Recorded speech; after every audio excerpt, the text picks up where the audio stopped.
Pemirsa, seorang perempuan berusia 57 tahun yang terkonfirmasi positif COVID-19 subvarian XBB 1.5 atau Kraken sudah dinyatakan sembuh usai menjalani isolasi mandiri selama 10 hari. Pasien tersebut diketahui terpapar COVID-19 subvarian Kraken usai pulang dari perjalanan luar negeri bersama ketiga anaknya pada 15 Januari 2023 lalu. Kemudian ia mengeluh ada gejala batuk dan juga sakit tenggorokan. Kemudian pada tanggal 15 Januari 2023 esoknya, pasien bersama satu anaknya melakukan tes PCR karena merasakan ada gejala ringan. Hasilnya, perempuan tersebut positif COVID-19, sementara anaknya negatif.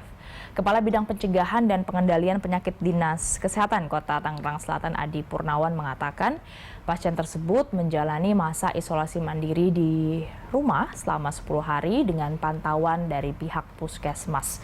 Diketahui pasien juga tidak memiliki komorbid. Pihaknya juga telah melakukan tracing terhadap kontak erat dengan pasien dan tidak menemukan ada gejala atau semuanya hasilnya negatif.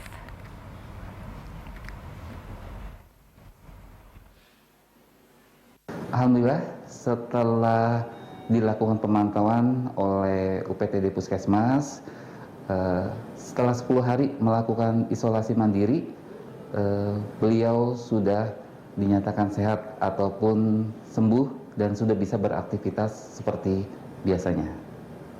Apakah ada komorbid ataupun gejala-gejala lainnya dari si pasien?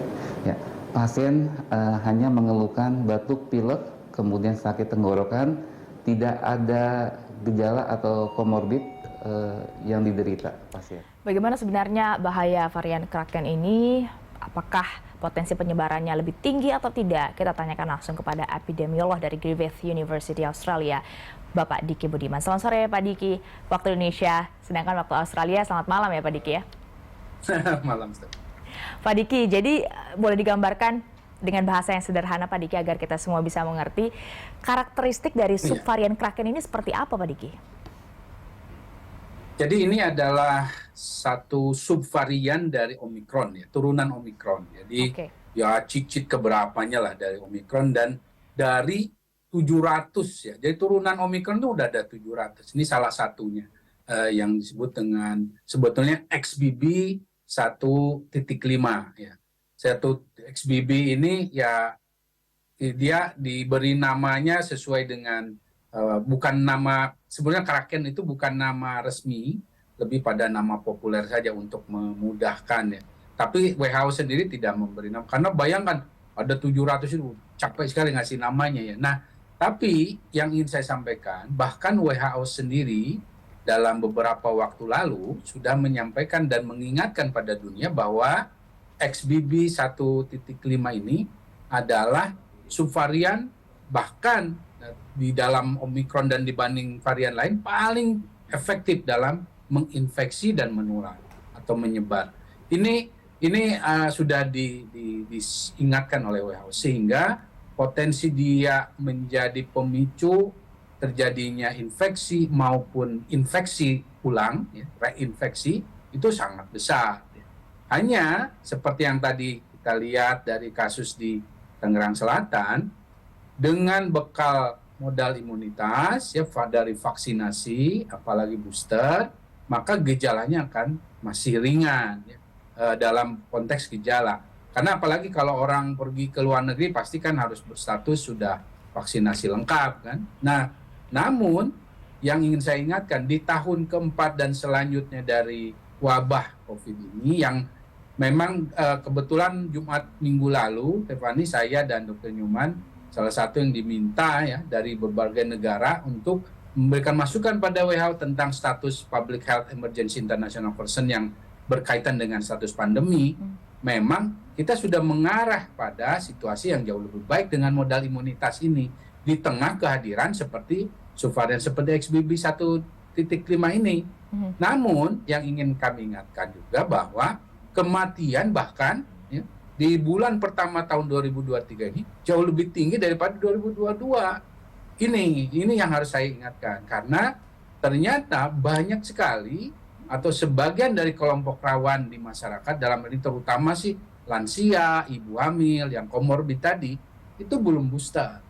Nah, ketika dia terinfeksi, apalagi terinfeksinya yang kedua atau ketiga, itu berisiko. Jadi, Kraken ini sebetulnya kalau menimpa pada orang yang baru pertama terinfeksi, sudah booster, itu tidak terlalu banyak masalah, Stephanie. Tapi kalau dia belum booster, apalagi punya faktor risiko seperti lansia dan komorbid, terus atau dia terinfeksinya yang kedua atau ketiga, ini yang bahaya. Jadi tidak bisa dianggap ini nggak bahaya atau ini aman ya, enggak juga ya, karena sekali lagi ini adalah satu penyakit yang mampu lepas atau luput dari sergapan antibodi gitu. Nah, ini yang membuat dia bisa bertahan lama di dalam tubuh manusia, dan bahkan ke potensi tahun keempat ke depan ini kalau terinfeksi berulang ya bahasanya long COVID. Jadi ada kerusakan organ. Jadi yang pesan pentingnya sebetulnya, Stephanie, dari kasus ini adalah ya booster ini penting gitu untuk mengurangi risikonya. Apakah ini juga menjadi alarm untuk booster kedua juga dipercepat? Sangat. Bahkan dalam konteks negara-negara di sini di Australia, Stephanie, udah booster ketiga untuk kelompok rawan. Untuk kelompok rawan. Saya sendiri udah 5 dosis. Nah, jadi begini. Dalam konteks booster ini ke depan sebetulnya tidaklah semuanya harus segera di booster, tapi setidaknya kelompok yang pertama rawan atau berisiko itu dari sisi kondisi tubuh seperti lansia, dan dia sudah mendapatkan vaksinasi yang booster pertamanya sudah lebih dari 6 bulan lalu, ya harus karena XBB ini efektif menginfeksi meskipun sudah di booster. Jadi kalau dia nggak di booster, dia masuk dalam kategori risiko tinggi, dia bisa masuk rumah sakit atau bahkan mengalami kematian, dan itu yang terjadi di beberapa negara saat ini.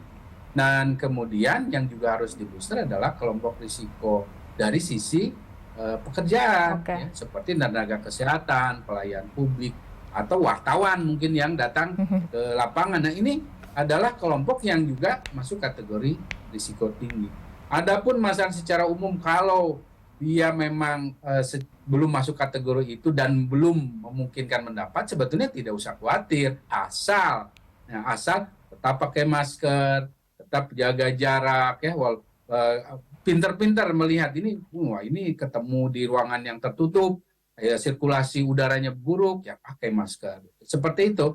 Jadi sebetulnya sekali lagi di era tahun keempat ini, ancaman gelombang, adapun subvarian atau varian baru ini memang lebih kecil dampaknya terhadap keparahan maupun kematian, tapi membesar dampak pada jangka panjang, dampak jangka panjang seperti long COVID. Nah, ini yang harus disadari, karena kalau sudah rusak misalnya organ pankreasnya, ya dia bisa menderita diabetes atau kencing manis, ya diabetes, atau pembuluh darahnya ataupun jantungnya. Nah, ini kan akan mengakibatkan penyakit jantung atau pembuluh darah. Jadi hal-hal seperti ini yang harus disadari. Jadi tetap walaupun kematian keparahannya sudah semakin menurun dengan modal booster tadi atau imunitas dengan vaksin yang lengkap, tapi dampak terhadap kerusakan organ kalau terinfeksi lebih dari 2 kali itu besar.